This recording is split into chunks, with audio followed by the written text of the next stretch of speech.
Hi, and welcome to Inside the Huddle. I'm Daily Review Sports Editor Geoff Stoute here with Morgan City coach Chris Stroud. The Tigers begin District 7 4A action this week when they travel to face E.D. White Friday. Coach, before we get to district, obviously you're starting district this week. You just talk about, your assessment of your team going in. I know you obviously got a late start, but, they've shown a lot of promise and a lot of progress over the last 4 weeks of the season. Geoff, I agree with you. The last 4 weeks we've consistently gotten better and better. Still have a lot of improvement left to do, and we've got some depth issues. Don't have enough kids out, but we've gotten a little bit better each week. We're still making the big mistakes on turnovers, pick sixes, interceptions, but if we can clean that up a little bit. We actually played a great football game in the second half against Donaldsonville last week because we battled after a 22-0 deficit, and kids played hard the second half. Yeah, I was going to say overall defensively last week, I mean, two of those touchdowns, one was a pick six and one was a punt return. So, I mean, defense didn't play that bad. I agree. You give up 14 points on the night, one of our team goes 13 or less, you've got a chance to win the game. So they did that on defense. We had a pretty good night.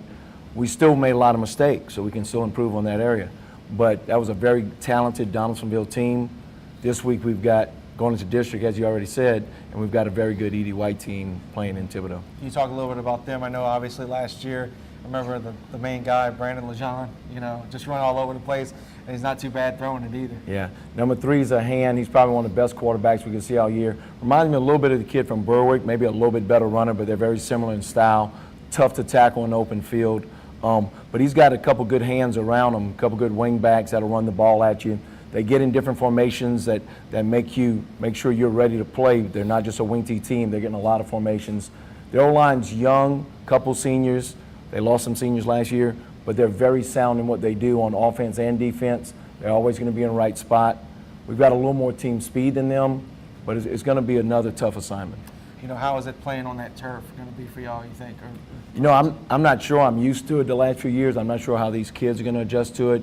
But because it's been so sloppy on our home field the last couple games, I think they're going to enjoy it. I understand it slips a little bit. The turf is a little worn or it slips a little bit, but we'll see how we play on it. And offensively and defensively, which schemes do E.D. White run? Like I said, on offense, they're wing T, they're multiple formation. They really like to put the ball in Lejean's hand. They'll throw some jet motion at you and make you read the defense, read the offense, and that he's going to either keep it or give it, and you've got to play assignment football and puts it tough one-on-one athlete against a great athlete. Defensively, they're a 4-2-5 team, play a lot of cover 3, but they're good up front, and it's tough to run the ball against them.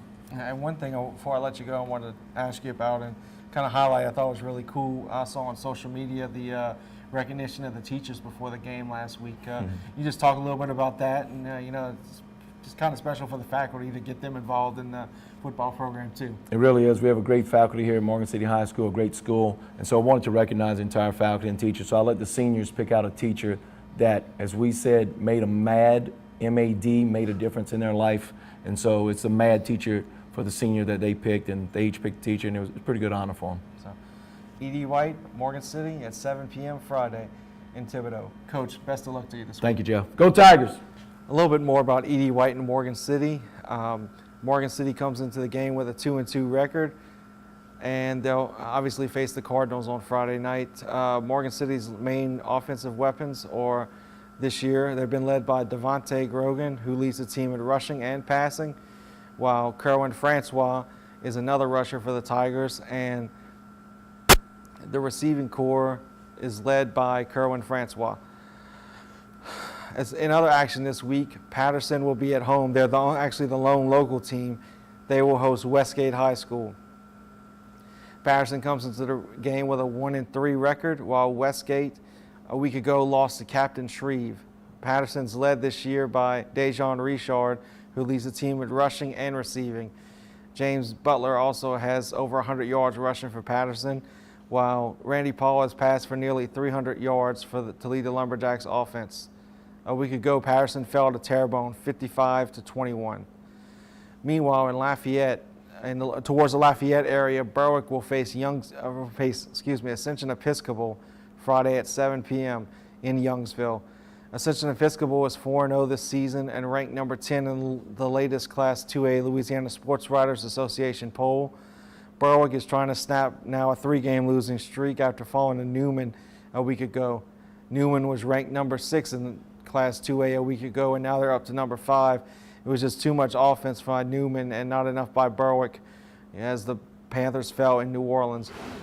Panthers this year are led by their run game. Josh Jones and Mitchell Sanford both lead the squad, while Sanford leads the passing game, and Barrett Hover is his top receiver. The final game of the weekend will be in Lafayette, where Central Catholic will face Lafayette Christian. Lafayette Christian is the number 2 ranked team in Class 1A, and is 4-0 on the season and hasn't given up a point in 4 games, and they've scored 237, so that's about 60 points a game.